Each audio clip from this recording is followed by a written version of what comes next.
Donc c'est parfumé ça. Donc ça aussi, quand je suis en état de haram, il faut faire très attention à cela. Les savons, shampoings. Il y a des gens qui ont l'habitude de dormir, mettre toute qualité la crème avant de dormir, crème parfumée, etc. Tout ça là, il faut faire très attention lorsque je suis en état de haram. Boisson. Alors pour boisson, il faut savoir que dans les anciens livres de Masla, il était écrit que c'était pas permis, parce qu'il y a des arômes. Mais les nouveaux fatwas qu'ils ont donnés, ils ont dit coca, tout ça, bon, Allahu alam. Attention, mais pas l'avocat de coca. Mais bon, c'est ce qui est écrit dans les nouveaux livres de fatwa. C'est pour cela que vous allez voir, Mina, parce que moi la première fois que je suis parti, je suis ouvert, j'ai vu avec coca, Souvenir, etc. On m'a dit, l'écrit n'est pas permis. Et puis je me suis renseigné, on m'a dit non, maintenant on a donné fatwa que ces boissons-là on peut boire. Allah, mais moi je pense qu'on boit de l'eau, on vit très bien. Dentifrice, dentifrice, il faut faire attention, donc on fait miswak. Sa femme, ça c'est le plus grand danger, mais bon, pas de suhbat, pas de relation intime durant la période du hajj, surtout lorsqu'on est un jeune couple, on vient de se marier, dans ces moments-là on peut avoir des tentations. C'est pour cela qu'il est mustahab avant d'entrer en état de ihram d'avoir des rapports avec sa femme, pour que l'esprit soit complètement apaisé et que on peut accomplir ses actions l'esprit tranquille, incha'Allah. D'accord? Et retenez bien, la plus grande taxe, grande amende que l'on a, c'est le boudna, justement. C'est cette part-là. S'il est arrivé que quelqu'un il a eu un rapport avec son épouse, eh bien voilà, cette personne-là devra payer le boudna. Maintenant, quand vous serez là-bas, alors là aussi, évitez, il y a des gens qui payent des taxes au cas où on va faire l'erreur, il paye un cabri. Et non, l'islam n'a pas fait des affaires comme ça, on l'a pas fait faute pour qu'on paye. Beaucoup de gens font ça, les ulama ils disent il ne faut pas faire comme ça. Si on est conscient, si on a fait l'erreur, on paye, mais si on n'a pas fait d'erreur, pourquoi on paye? Non, mais si je n'ai pas fait, pourquoi je paye? Si on a des doutes très accentués, mais parce que Shaitan il va faire son travail, lui aussi il waswas. Un waswas, ça va arriver, il va dire ici on dirait touche un affaire là, il vaut mieux me donner ça, on va pas s'en sortir. Et puis là, je vous dis bien sûr il faut prendre ses précautions, mais il ne faut pas être obnubilé par ça. Le plus important de votre hajj, c'est le côté spirituel du hajj.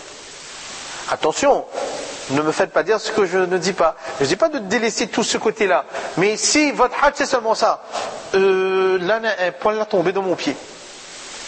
Il fait combien de centimètres ça?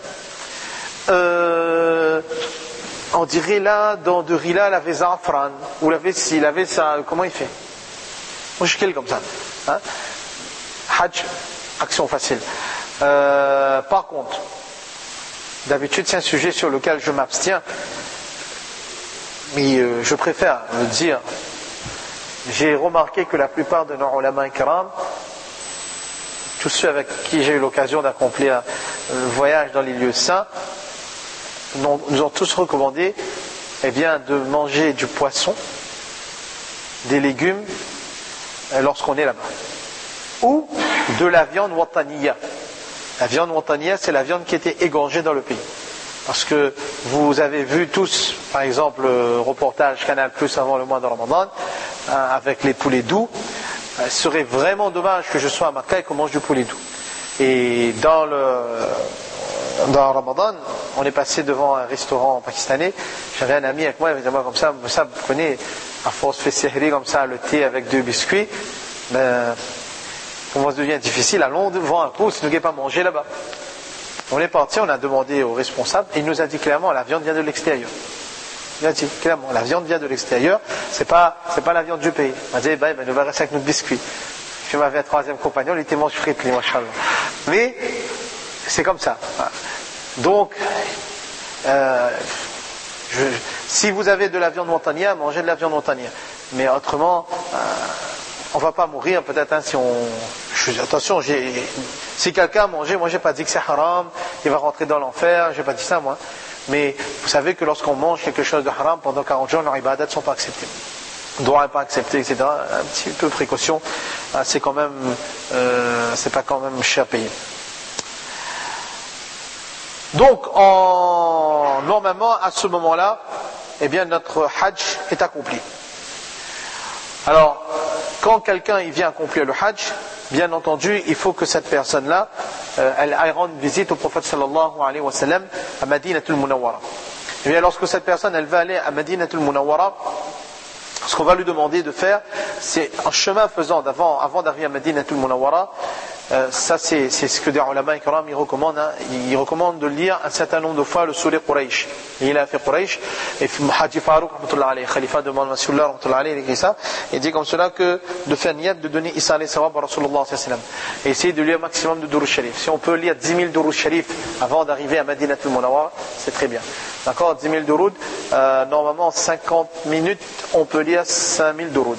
50 minutes, on peut lire 50 minutes, on peut lire 5000 durud, ce qui veut dire qu'on a largement le temps, en arrivant à Madinatul Munawwara, de lire 10 000 durud sharif. D'accord? Lorsque vous arrivez à Madinatul Munawwara, prenez un bain, avant d'aller faire salami au prophète sallallahu alayhi wa sallam. Pareil, lorsqu'on va faire salami à Rasulullah sallallahu alayhi wa sallam, il faut aller avec beaucoup de respect, en étant conscient qui moi je suis, comment je vis dans tous les jours, quelle est ma relation avec Muhammad sallallahu alayhi wa sallam. Baignez-vous, soyez propre, bien parfumé.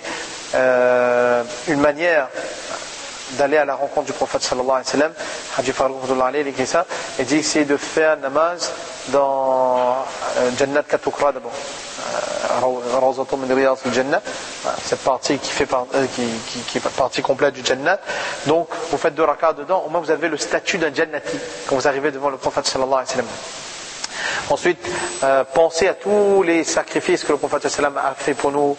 Pensez à l'amour des Sahaba, la tristesse de Abu Bakr radiyallahu anhu le jour où Rasul sallam est mort, la tristesse de Umar radiyallahu anhu.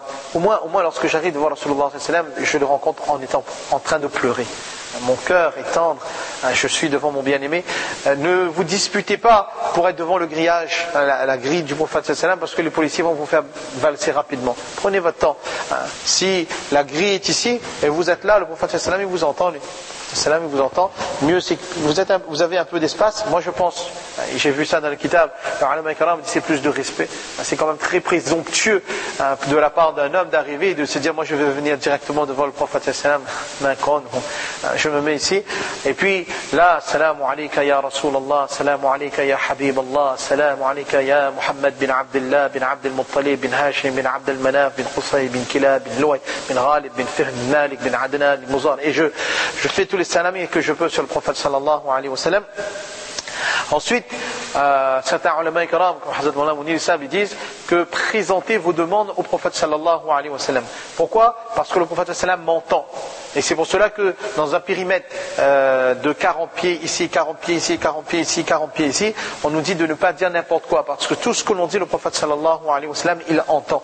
D'accord? Madinatul Munawwara, c'est pas un endroit pour casser la blague. Madinatul Munawwara, c'est pas un endroit pour rigoler. Imam Malik rahmatullahi alayhi, Imam Abu Hanifa rahmatullahi alayhi, etc. Mais à Madinatul Munawwara, jusqu'à aujourd'hui, j'ai vu Mawlana Zulfaqar Naqshbandi et ses mouridines, eh bien ils marchent à Madinatul Munawwara pieds nus.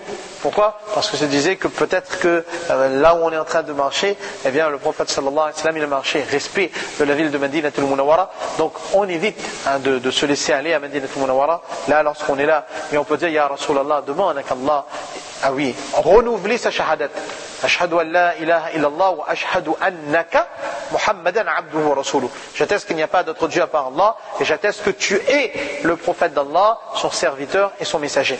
Et que ya Rasulallah, aujourd'hui j'ai attesté de l'iman devant toi, atteste toujours devant Allah que j'ai amené foi dans le message que tu as apporté, et puis demander à Rasulullah d'intercéder pour nous auprès d'Allah subhanahu wa ta'ala. Ceux qui veulent faire salami plus tranquillement, alors lorsque vous allez sortir, après avoir fait salami, il y a une porte là, vous allez sortir et vous allez voir sur votre droite, il y a comme des plots. Il y a 7 plots ici et là il y en a 3. Ça correspond à l'endroit où les Sahaba radiyallahu anhum ils étaient assis. Le prophète sallallahu alayhi wa sallam est sorti, il a dit Anta fil jannah, anta fil jannah, anta fil jannah, anta fil jannah. C'est l'endroit où étaient assis les 10 Sahaba qui ont eu la promesse de rentrer dans le Jannah. Ashara et Mubashara. Sur votre gauche vous verrez des toilettes. juste en face. Ça, c'était la maison du chef des hypocrites, Abdullah ibn Ubay. Comme quoi les Saoudiens, machallah, ils ne le disent pas, mais ils ont fait ça, les toilettes sur la maison de Abdullah ibn Ubay. Et quand vous dépassez les plots, vous allez tourner par la droite, vous allez voir, il y a un grand mur qui est parallèle justement à la tombe du prophète sallallahu alayhi wa sallam. En arrivant, si je ne me trompe pas, entre la 6e colonne et la 9e colonne, vous êtes en face de la tombe du prophète sallallahu alayhi wa sallam. Donc si vous venez la nuit vers 23h comme ça, vous pouvez faire salami tranquillement. Auparavant, c'était pas très connu, donc ils étaient pas très rigoureux dessus. J'en avais même parlé avec un garde, mais maintenant il y a de plus en plus de gens qui viennent. Donc mais vous faites votre salami tranquillement et tous les jours. Alors pareil, à Makkah, il n'y a pas de namaz tahiyatul masjid à Makkah. Le tahiyatul masjid de Makkah, c'est de faire tawaf. Vraiment, dans n'importe quel masjid qu'on rentre, il y a tahiyatul masjid. Le tahiyatul masjid de Makkah, c'est tawaf.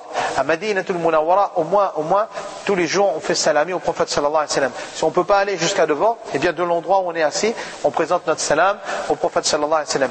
Vous avez dans Madinatul Munawwara, dans le masjid Nabawi sallallahu alayhi wa sallam, des personnes qui travaillent, même à Makkah al-Mukarrama. Si vous allez voir, c'est des tchatchas à la barbe blanche, etc. Certaines qui depuis à Makkah, à Madina, on a vu un tchatcha, ça fait 25 ans qu'il travaille dans le masjid Nabawi sallallahu alayhi wa sallam. Et à Makkah, on en a vu un, ça fait 33 ans. Vous allez voir, c'est des gens qui balayent le masjid. Il y en a un qui m'a dit, assieds-toi, écoute-moi. À Makkah cette année, il nous a donné conseil. Lis tel tasbihat, il faut que tu lis tel namaz, fais telle chose, fais telle chose. On apprend des choses merveilleuses avec ces gens qui ont compris que le plus grand honneur et privilège qu'il y a dans la vie d'un homme, eh bien, c'est de servir les deux lieux saints. À certaines fois, ils renoncent à tout pour pouvoir venir passer le balai. Et pour voir la grandeur que ces gens, ils ont auprès des gens qui ont le ilm, eh bien, il faut regarder comment ils sont honorés au moment du iftar dans le mois de Ramadan. C'est-à-dire, ce sont eux, c'est-à-dire ceux qui nettoient le Masjid al-Haram et qui s'assoient au premier rang devant la Kaaba pour faire le tawaf. Et j'ai vu avec mes yeux, parce que les gens m'ont raconté, les notables qui viennent et qui leur servent ihram, qui leur le zamzam, date, etc. Donc ces gens-là aussi, quand on vient dans le Masjid al-Haram, Masjid Nabawi sallam, toujours, si on a un peu d'argent dans la poche, leur donner une sadaqa, etc.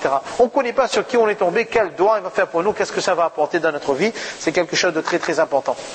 Et ces gens-là, souvent, ils connaissent les secrets de ces masjids. Parce que sous les tapis, certaines fois, eh bien, là, il y a un rond qui indique que là, c'était tel puits. Et le prophète sallam, il a fait doigt à tel endroit. Si tu passes à l'étage, là, il y a un livre d'or du Masjid Nabawi sallam, etc.